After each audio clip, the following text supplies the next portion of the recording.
15 زار بريطانيا، وكنا في وقفة احتجاجية أمام السفارة السعودية. وأنا والله العظيم قبل 4 سنوات أو 5 سنوات أكثر، 2017 أو 2018، أيام حصار قطر، في هذه الفترة قلت يا جماعة شوفوا لكم علم آخر، على الأقل اتركوا هذا الذي فيه كلمة التوحيد يبقى للأمور الرسمية في الملك عند الملك، وشوفوا لكم علم آخر للحفلات والرقصات والمهرجانات والترفيه والمباريات. وأنا أؤيد هذا الأمر. لماذا أنت تريد يبقوا بلا إله إلا الله يا ميكادو؟ لا، أنت سيدي أنت بعدت لأنك مقتنع أنهم ليس من الدين في شيء، بل هي ترى هذه الفكرة وهي تصر على أنهم من أهل التوحيد والسنة، وهي تصر أنهم خير أمة في الأرض، وهي تصر كل جيرانهم هم سواء إلا إيرانيين ومجوس وعبادين للنار، وهم على الحق. هم يرون طيب أن هذه الحركة أنت الآن لسانك انطلق على السعودية، وأنت من مؤيدي الحوثي وإيران، وهم أوسخ نسخة إسلامية في الدنيا. لا، لست من مؤيدي الحوثي الإيراني، من مؤيدي سياسة الحوثي. فرق بين أيد الحوثي كفكرة وأيد كسياسة. أنت تقول أنا فكرتي كإصلاحي أرتضيها، أنا كسياسة للحوثي أرتضيها للأمانة. لماذا يا سيدي؟ لماذا؟ هؤلاء لا ينفع معهم إلا البالستي والمسيرة. هؤلاء طلبناهم بالأخوة بالمجورة، وقلنا لهم نحن مسلمين مستضعفين لا نريد أن نشرد. لا تنجح الحوثي. خليك في النسخة التدين، لا تذهبش إلى الجانب السياسي نهائيا. حاضر أنا بنقول لك تكلمنا مع السعودية. حط لميكادو عنوان البث. من الذي يحدد النسخة الدينية في السعودية ميكادو؟ الذي يحدد النسخة السعودية والله مش عارفين، لأن السعوديين أنفسهم آل سعود يقولوا نحن ليس لنا علاقة بالإسلام لا من قريب ولا من بعيد، ونحن فقط. متى قالوا هذا الكلام؟ حاضر، نحن قالوا فقط نحن قبيلة بدوية وفزنا في الحرب، ليس لنا علاقة. من قال هذا الكلام؟ قالها الأمير السعودي في بريطانيا، قالها الأمير السعودي. سجل كلمة الأمير السعودي في بريطانيا وهو يقول نحن لسنا زعامة دينية، احنا فقط قبيلة بدوية وفزنا أثناء الحرب. ومن نعم هم يتملصوا. شوف وقت ما تجي تحاكمهم الآل السعود يتملصوا، يقول لك هذه عجينتكم يا آل قريش وهذه عجينتكم يا العرب، ودبروا، احنا ما لناش علاقة في الدين. نعم هذا الخطاب موجود للسفير السعودي في بريطانيا يتكلم هكذا.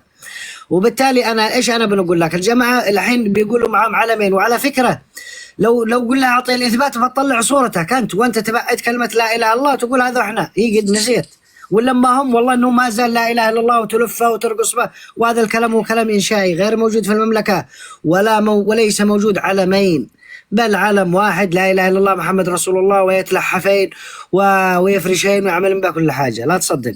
طيب وهم يتلذذوا بإهانة الإسلام عن طريق هؤلاء الهمج، عن طريق هؤلاء المغيبين، لكن هؤلاء لا يشعرون.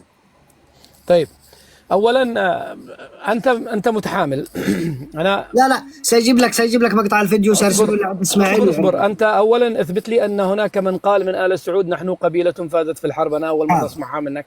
حقك اول مرة اسمعها منك، هذه اثبتها. ونسخة التدين في السعودية اولا لا يطلع لي سعودي او ناس من المحبين. والله ان انا من المحبين للسعودية، انا لست كارها، وعندي أوسخ سعودي أفضل من السيستاني، وأفضل من عبد الملك الحوثي. شوفوا إحنا ناس. طبعا هذا الكلام كلامك هذا ليس مبني على الإسلام، لا مبني على عقيدة، مبني على التحامل يا سلام. لا مش على تحامل والله العظيم. أنت تستطيع تقول أفضل سعودي مصلي صائم. لا اسمع يا ميكادو، قفل الميكروفون.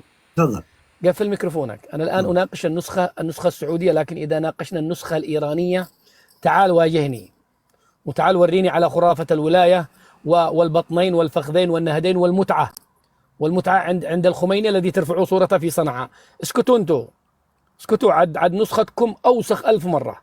إذا كانت النسخة السعودية منظومة الحلال والحرام يعني، لكن التوحيد موجود والعقيدة كما هي، ما فيش خزعبلات، ما فيش خرافات، ما فيش أي شيء. احنا عندما نتكلم عن هذا الشيء، أنا عارف طبعا الإخوة السعوديين ما عندهم ثقافة الحوار للأسف الشديد، هم أو على طول يصنفوك عدو، ونحن لسنا أعداء. أنا يعلم الله إذا خيرت بين إيران والسعودية سأختار السعودية بكل بلاويها، وعندي حذاء السعودي أشرف من عمائم إيران كلها، وأشرف من وجه عبد الملك الحوثي، أقولها في وجه ميكادو، هو يحبه والله. حذاء السعودي السني المتمسك بديني في مكة أو المدينة أفضل عندي من وجه عبد الملك الحوثي، وأنا يمني، مسألة عندي عقائدية. فعندما نناقش أمرا سعوديا لا يعتبرنا السعوديين أعداء، نحن نناقش. إذا احنا غلطانين أنا أعطيك المساحة الكافية، واطلع كذبني أو اطلع نورني أو اطلع اقنع الناس الذين معك في القس. شكرا يا ميكادو، ابقى معي. اللي بعده بس هذه دقيقة الله يحفظك. طيب ابقى معي، انت تبقى يا أخي.